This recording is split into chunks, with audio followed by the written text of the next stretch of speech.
Ben, don't like it. Yes. Oh yeah. On my phone.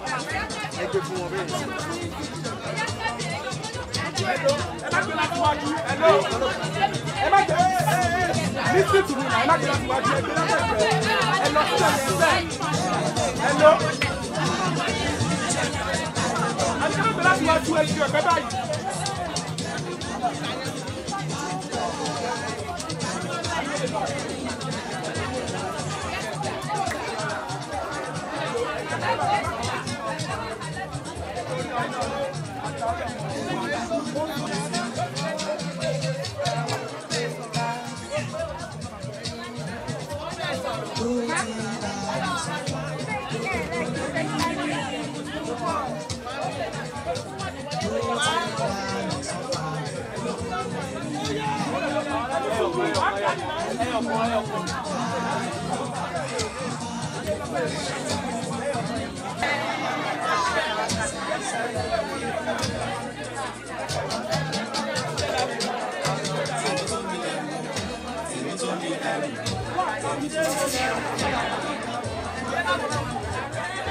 Ṣọ́dá lọ́mọ àbí òdá tó bá wo ìkọ́nà ẹ̀ tó wú ẹsẹ̀ ó funfun nẹ́nẹ́ ní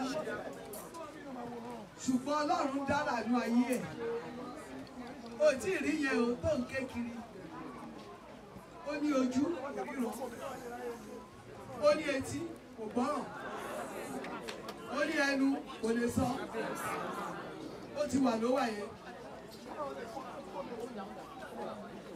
Tí ó bá fẹ́ mọ̀ pé ọkùnrin àbóbìnrin ló wá wájú rẹ̀ tó bá fọwọ́ pa wọ́n lára á wá gbóòórùn rẹ̀ á sì mọ̀ pé ọkùnrin á wá sá ṣùgbọ́n tó bá jóbìnrin á dúró tiẹ̀ wọ́n tì mọ́lé ni tó bá jóbìnrin á dúró tiẹ̀ wọ́n tì mọ́lé ni ìkan nínú ẹrú ta lọ rà wá nílẹ̀ Yíbò òun ló ní ẹ má ti ọmọ ìmọ̀lẹ̀ ẹ jẹ́ ká kẹ́kọ̀ọ́ Ọlọ́run fẹ́ sí i òun ló máa ń mú jáde ṣé wọ́n ti ìrírù yẹn ẹ wo bó ṣe fáìn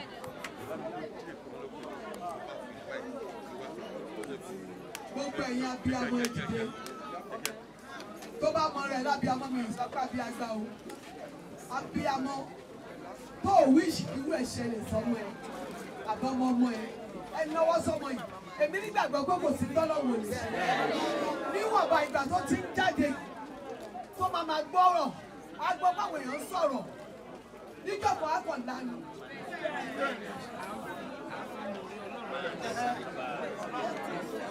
Gbogbo ẹ̀yin abiyamọ ẹ dìde. Mi ò kọ́lé mi ò ra mọ́tò òkòlù.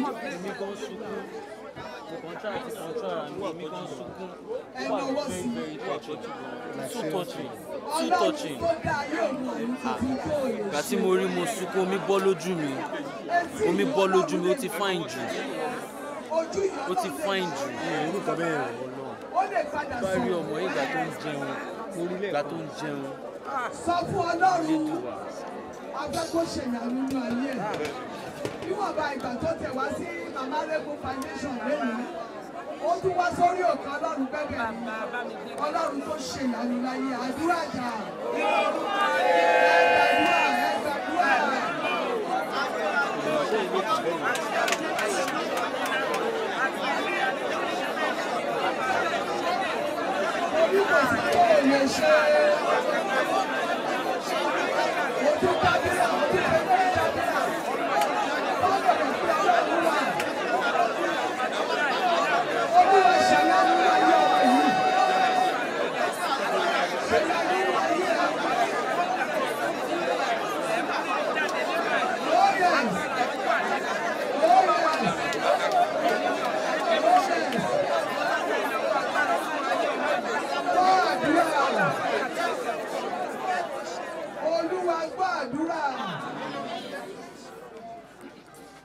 Àdúrà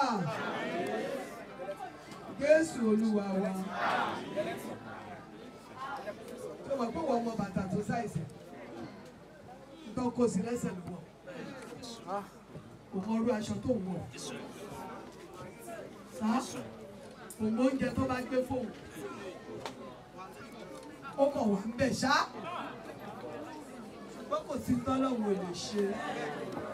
Bí gbogbo àwa bí ọmọ ṣe gbàdúrà báyìí, Olúwa ṣe ìyanu láyé. Àwọn òbí ẹ̀ máa wá orí òkè máa wá gíga. Kí n tó o bá ní, kò fi sínú páànù yẹn. Kí n tó o bá ní, kò ṣe by force o.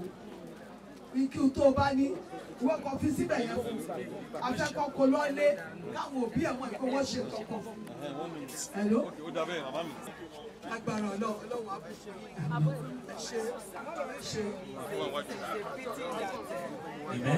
If she's in abroad, let me tell you this now. If she's in abroad. Hello? Ẹni bàbá mi ẹ̀yin ìyá mi. Ṣé rí ọmọ tí gbogbo wa ń dáwó fún níbí yìí? Tó bá jẹ́ pé ìlú òyìnbó ni àwọn òbí ẹ̀ àti òun inú ọlá náà máa wà. Wọ́n á gba ẹlẹ́sẹ̀ méjì, alápá méjì, tó kátó méjì tó tún máa sìn.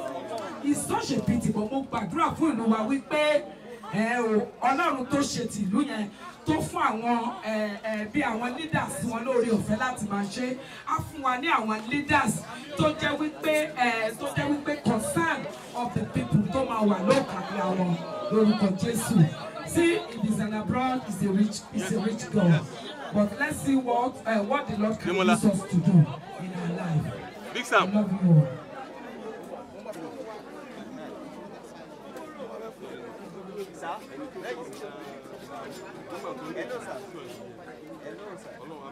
God bless you, Kayemo. Thank you. You are highly appreciated.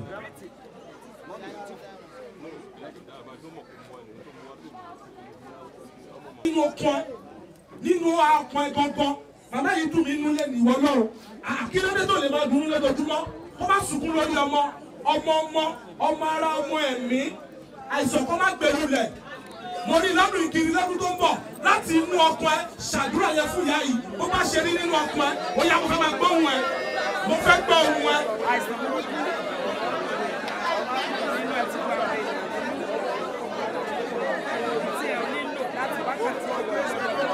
Ó yá mi ò gbóhùn yẹn o.